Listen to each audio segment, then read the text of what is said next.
spending in check, and even reduce the debt in Florida. Now, do you think we could use somebody like that in Washington, D.C.? Now, he does have one up on me because under his leadership, strategy, and being able to execute a vision, when a hurricane hit the state, this guy was able to build a bridge in 3 days and connect the island, and that's just stuff that is, as a governor, let me tell you, it's impossible. Not easy to do. It's not impossible, but it's not easy to do, so I really respect that. And I'll just end real quick by saying, you know what, if you like what we've done in Iowa, then you're going to love what Ron DeSantis will do for this country. And I don't know if you've noticed it, but the First Lady is kind of a force of her own. So this is a wife and a mom of 3 that has launched, I think, 4 major initiatives in Florida, and one of them is Hope Florida, and I want to tell you, I've been so impressed with that. We're trying to do the same thing here in Iowa, so been so supportive of the governor and just a tremendous First Lady. This is a dynamic duo right here, I'm telling you what, and if I know anything, they will not be outworked, and they will be amazing role models for this country. So thank you for all you do and for being such a great role model. No, thank you, Governor. And it is an honor to sit up on stage with 2 great governors who held the line in defense of people's rights, liberties, livelihoods, and happiness when the whole world was descending upon the state of Iowa and the state of Florida because they had the audacity to preserve people's liberties and fight for freedom. And so it's a little bit like, which one doesn't belong here? It's you've got 2 great people, and then there's me. And I gotta tell you, we love you, Casey.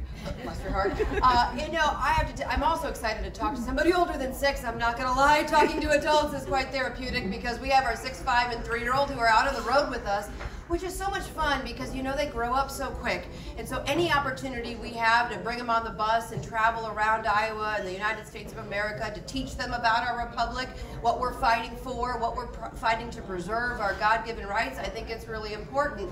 And I have to tell you, I don't know if you saw my son a second ago. He is the biggest DeSantis fan you've ever seen. And you would think, well, of course, he's the 5-year-old, he's the son. Well, I'll tell you, he watches everything his dad does. He will sit there, he'll stay up late on debate nights, he will watch everything. If he falls asleep, he watches it the next morning. And you wonder, like, with a 5-year-old, like, he's in kindergarten, right? Like, how much is really resonating with him?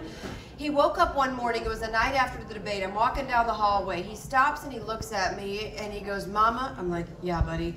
He goes, "Our nation is in decline." And I said, "Why, yes, Mason, it is." And so, and he's so patriotic too. He's a huge football fan, so he would be in here, but I think he's watching, the Dolphins are wrapping up, and he watched the Jaguars win, and he's got, you know, he likes his Florida teams. But what is so amazing about him is last night he's a big FSU fan. So we're all on the bus, right? And typically when they do the football games, they do the national anthem. Well, for whatever reason, we either missed it or they didn't do it. He made the entire bus, everybody stop what they were doing. They played the national, even the bus driver is sitting down there with one hand over his heart and driving down the road. And we all did the national anthem. But I think just making sure that we're showing our kids the importance about what we're fighting for. We're fighting for their future so we can hand off this republic to them better than the one that we inherited. It is our obligation at this moment in our nation's history to stand up and fight. Because I refuse, and the governor refuses, to lose the republic under our watch. And Reagan said, not going to do it. Reagan said, we are one generation away from losing America. I think we are one election away. But you know what?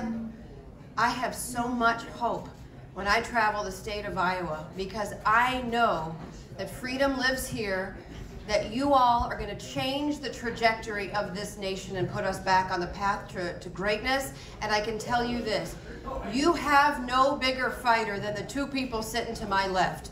And I can tell you, I said when COVID and the world was descending upon the state of Florida and Iowa, these 2 held the line. They refused to bend the knee to the elite when they were saying, shut down your economy and close your schools, and you're not allowed to be with your loved ones in the final moments of your life, and not allowing people to be able to put food on the table, or forcing you to take an mRNA COVID jab, what contingent upon you.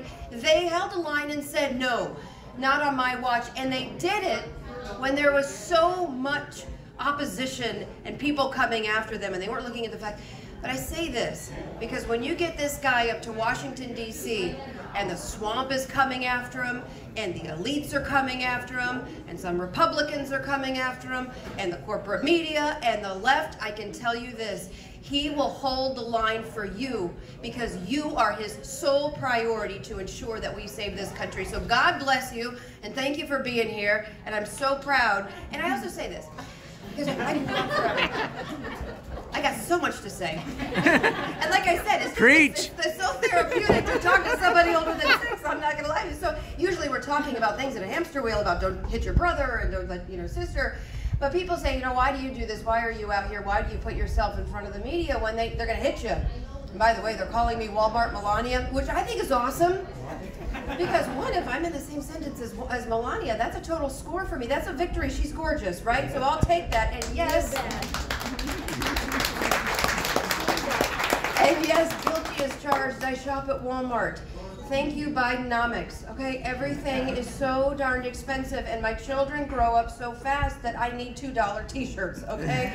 But the bottom is, why do I get out here? Because everything that I know about Ron DeSantis from the beginning, when I have watched him through every day when he got up and he fought, yes, during COVID, but he took on a lot of other battles. Knowing everything that I know about him, if I were to sit at home like a potted plant on my hands watching the world go by, it would be malpractice, and I could never forgive myself and look myself in the mirror. I have an obligation, knowing what I know about him, to come out and fight, because I know he'll fight for you. So God bless you, and this is the guy that's going to get the job done. Thank you.